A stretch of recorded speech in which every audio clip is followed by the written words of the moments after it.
Good afternoon. Phil Lindemann, Krystal, 93 News. It has been a toasty and eerily calm afternoon here in Summit. The crystallized weather station in Dillon hit 84 degrees around 2:30. That's the warmest day of August, close to the warmest day of summer. Big news for boaters and anglers on the Blue River. Trout Unlimited and Blue River Watershed Group are partnering to try to get a whitewater park and fish habitat created. That was Vanessa Logson with Blue River Watershed Group. As an avid kayaker who boats the Blue pretty frequently, I'm really excited about this project. But recreation is not the only point of this project, which will stretch from just below the dam to the Silverthorne Rec Center. Two main concerns that we've found through scientific studies: temperature regimes that aren't quite right. Obviously, the water that gets drained out into the Blue from the bottom of the dam is much colder than it should be. And the other is a wide, shallow stream bed that doesn't provide a lot of habitat for fish. Reviving the Blue could even reestablish it as gold medal waters. Have both contributed to really declining fisheries over the last few years, and we have lost our gold medal status. But work is still a ways off. Earliest it will happen is 2025. Vail Resorts will pay over $250,000 for contaminating the Gore Creek in 2021. The Vail Daily reports on a settlement between Vail Mountain and the state. Dozens of fish there were killed when chemicals from a snowmaking pond leached into the creek. Most of the settlement goes to local restoration. Summit School District is testing a new pilot program this school year. It's known as Handle with Care, where cops are working hand in hand with educators. Law enforcement, when they are in an incident with a family that has children, they will send a tip to the school district. That was Sheriff Jamie Fitzsimons on the Krystal 93 Morning Show today.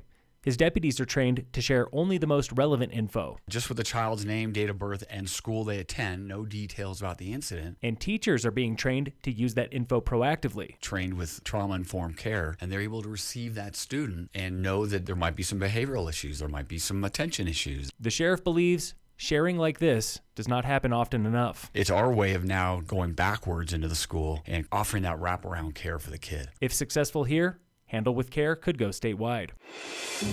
Welcome to Under the Radar with Breckenridge Town Manager Rick Holman. Council is really interested in taking a hard look at the Riverwalk Center. The Riverwalk Center is now 30 years old, and it's having a sort of midlife crisis. It's hard for us to compete in that venue as a music facility. It only holds 1,000 people standing and like 700 if you're seating. Planned updates could happen on the low end. The circulation and creating a lobby area, potentially bringing the restrooms indoors. Or on the high end. Opportunities to expand seating and maybe redo the inside. These upgrades could cost a few $100,000 or a few million. When those facilities have been in use for a while, we have to kind of look and say, what do we do next? So we can get another 25 or 30 years out of it. Tune in again soon for Under the Radar with local town managers.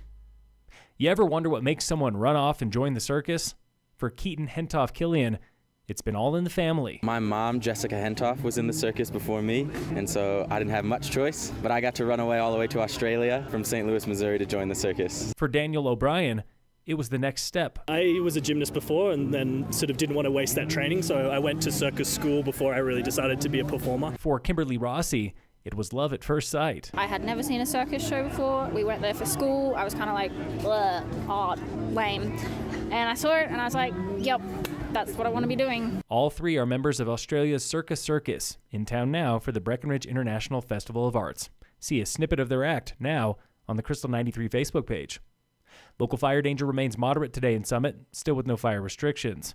And in local sports, today on the Warmup from iFurnish in Frisco and Kremling, this is how a Team Summit athlete spends their summer vacation. Just doing some school, doing a lot of dry land, a lot of rollerblading, some water ramping, just all the summer stuff. That was 16-year-old Caitlin Wrightel.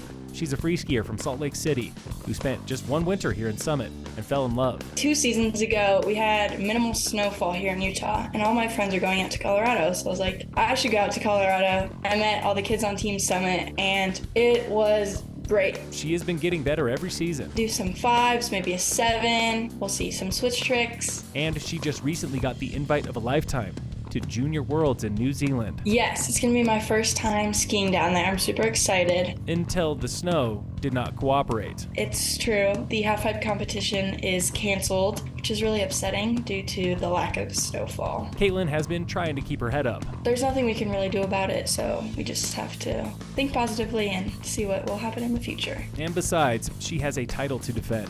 She won the Futures Tour last season, a stepping stone to the national team. During training, you need to have 30% good days, 30% okay days, and 30% bad days, and that's how you know you're progressing. You might call threes her lucky number. Caitlin's back in town this fall for a third season with Team Summit. This has been the Warmup with Ski Club Athletes.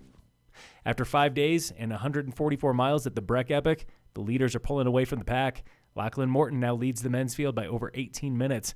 Aaron Huck leads the women's race by 9 minutes. Tomorrow is the final stage, Gold Dust, on trails north of Breck. The winner is crowned tomorrow night. Phil Lindemann, Krystal, 93 News.